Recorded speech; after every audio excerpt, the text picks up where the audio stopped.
Imagine a book that claims to explain, in vivid detail, what happens to you the moment you die, a guide not only to death, but also to life.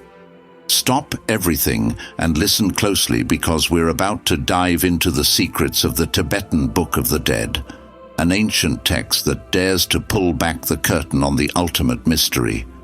What happens when we cross the threshold of life and death? Over 1,000 years old, this text is revered in Tibetan Buddhism as a sacred guide, meticulously crafted to reveal the journey our consciousness takes as we let go of life and move through the unknown. Imagine, everything you think you know about death could be a lie. What if dying isn't an end, but a passage into an extraordinary journey, a journey that our minds and spirits are still very much a part of?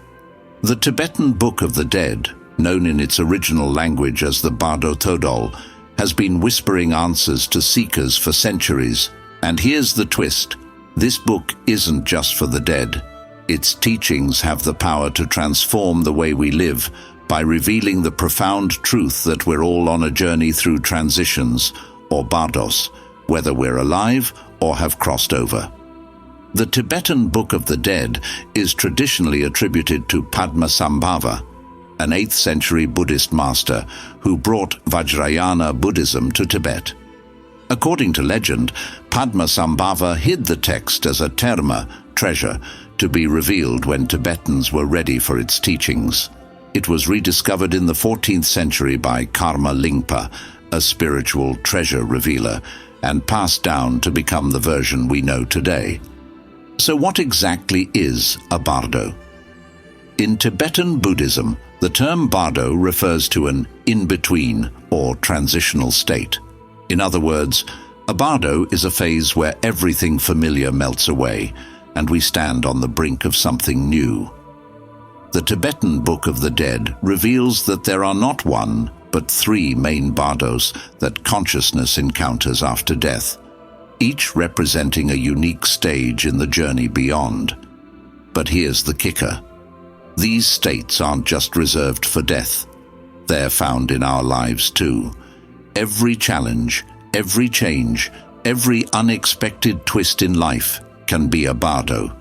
The Book of the Dead is ultimately a map, guiding us through these bardos in the afterlife, each one offering incredible opportunities for liberation, or, if we're unprepared, entrapment. Keep listening, because each of these stages holds wisdom that could alter the very way you live your life. The first bardo, the moment of death. Our journey begins with the Chikai Bardo, the bardo of the moment of death. But don't think of it as an end. Imagine it as the start of a profound journey into the nature of consciousness itself. In this stage, as our physical body breathes its last, our mind experiences an extraordinary shift. Instead of fading into darkness, there's a brilliant flash, a blinding light that fills the mind with absolute clarity. Imagine a moment so vivid, so powerful, that all illusions of life fall away, and the essence of who we are is revealed. Tibetan Buddhism calls this the clear light, an overwhelming radiance that's said to be the purest essence of our consciousness. In that single instant, we're offered a rare chance to recognize this light as our own true nature, our soul's ultimate essence. But here's the challenge. The clear light can be so intense, so otherworldly, that if we're not prepared, we might react with fear. In that moment of hesitation, we risk moving away from liberation and deeper into the cycle of rebirth. Imagine a split-second decision, one that could mean eternal freedom or yet another lifetime of struggle. This is why Tibetan Buddhists train tirelessly in meditation to learn to recognize the clear light of awareness even before death. They believe that by practicing mindfulness and awakening to the present moment in life, we prepare our minds to face the clear light at death with the calmness and clarity needed to accept it as our true self. When you think about it, it's a wake-up call for every one of us. What if the way we live each moment now is the training ground for the ultimate journey? The second Bardo, the realm of visions. Let's say we don't achieve liberation at the clear light. The journey doesn't end there.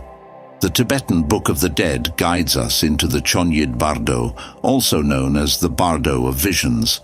This is where things get even more intense. Imagine yourself surrounded by vivid, breathtaking visions, some awe-inspiring, some terrifying, each one a manifestation of the deepest corners of your own mind. In this stage, the mind projects dazzling images of peaceful and wrathful deities, of serene landscapes and fearful creatures, all swirling around us in a divine display. But here's the twist. These visions aren't separate from us. They're reflections of our own consciousness. Each of these deities, the peaceful and wrathful beings, is an aspect of our own mind, embodying our highest virtues and our darkest fears. Tibetan Buddhism teaches that these projections offer us a unique opportunity. If we can recognize each vision as a part of ourselves, we have the chance to transcend them, to reach a state of unity and wholeness. But if fear takes over, we can become overwhelmed by these projections, mistaking them for external threats and retreating from the path of liberation. Here, the Tibetan Book of the Dead offers a life-altering insight. The universe we perceive is a mirror of our inner state. When you think about it, how often in life do we see things that scare or inspire us without realizing they reflect what's inside us? This teaching urges us to confront everything within us, our anger, fear, compassion, and love, as opportunities to grow and transform. Every challenge in life becomes a reflection of our own mind and an invitation to understand ourselves at a deeper level. The second Bardo isn't just about the afterlife. It's a wake-up call to look within and recognize the potential for enlightenment right now. The third Bardo, the threshold of rebirth. If we're unable to fully recognize the visions as parts of ourselves, we're led into the Sidpa Bardo, the Bardo of rebirth. Here, consciousness reaches a crucial stage. Imagine your awareness standing on the edge of a new life, stripped of its physical form, yet drawn toward reincarnation by the karmic forces it carries. This stage is about creation. Our consciousness, our deepest thoughts and desires, begin to shape the reality of our next life. In this Bardo, the Tibetan Book of the Dead tells us, our every attachment, our every fear and desire, becomes the force that determines the path of our rebirth. The mind, like a magnet, is drawn to the life that most closely reflects its current state. Imagine feeling your mind pulled toward a new incarnation, one that echoes everything you've carried with you, your unresolved emotions, your acts of kindness, your moments of anger. Tibetan wisdom reminds us that every thought and action we carry in this life shapes not just today, but the very essence of our future existence. The Bardo of Rebirth reveals the ultimate truth of karma. Our lives are interconnected, each choice rippling forward to influence our soul's journey. It urges us to live with mindfulness, to let go of attachments and fears, to cultivate compassion, because the Tibetan teachings say that how we live now, the compassion we practice, the fears we overcome, will determine the nature of our next existence. Preparing for the journey, living and dying with purpose. This is where the Tibetan Book of the Dead becomes more than a text for the dying.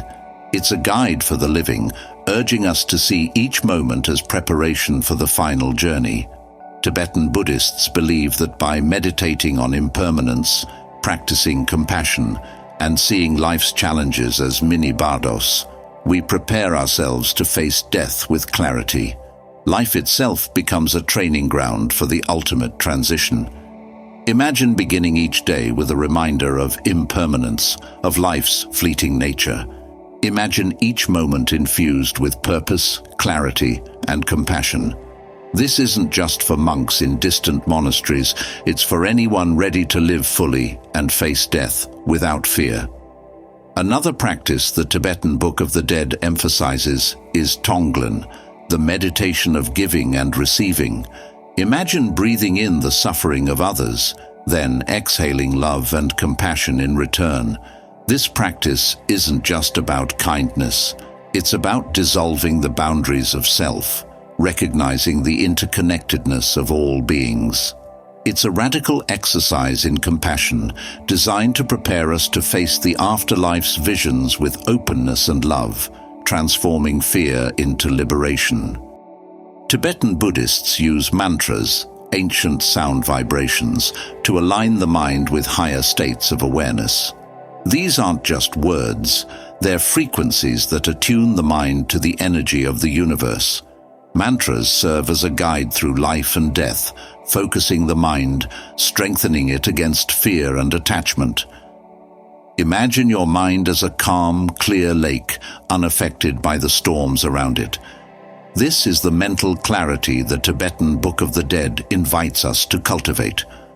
Clarity that will serve us in life and beyond. The ultimate lesson: life, death, and the true nature of reality. The Tibetan Book of the Dead isn't just about the afterlife, it's about unlocking the mysteries of the mind and embracing the reality that life and death are part of a seamless cycle. It challenges us to see life's changes, our struggles, and our transitions as opportunities for growth and awakening. Tibetan Buddhists view death not as an end, but as a teacher, showing us how to live without fear. Think about the impact of these teachings. What if facing death could unlock a life filled with purpose, courage, and compassion?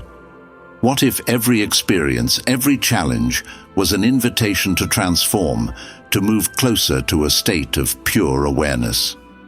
The Tibetan Book of the Dead dares us to live as though we are preparing for the ultimate journey, knowing that by confronting death, we can truly learn to live. This ancient text, with its wisdom that reaches across centuries, continues to capture the minds of seekers, scientists, and spiritual practitioners alike.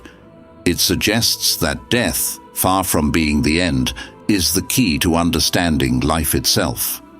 So as you consider these teachings, ask yourself, how would your life change if you approached each moment as a step toward enlightenment? Could embracing the reality of death lead to a life of true freedom?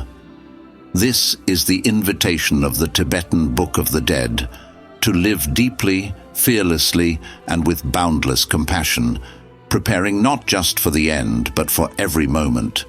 And remember, the ultimate lesson of this ancient wisdom is simple yet profound. Life and death are intertwined. By embracing one, we unlock the mysteries of both,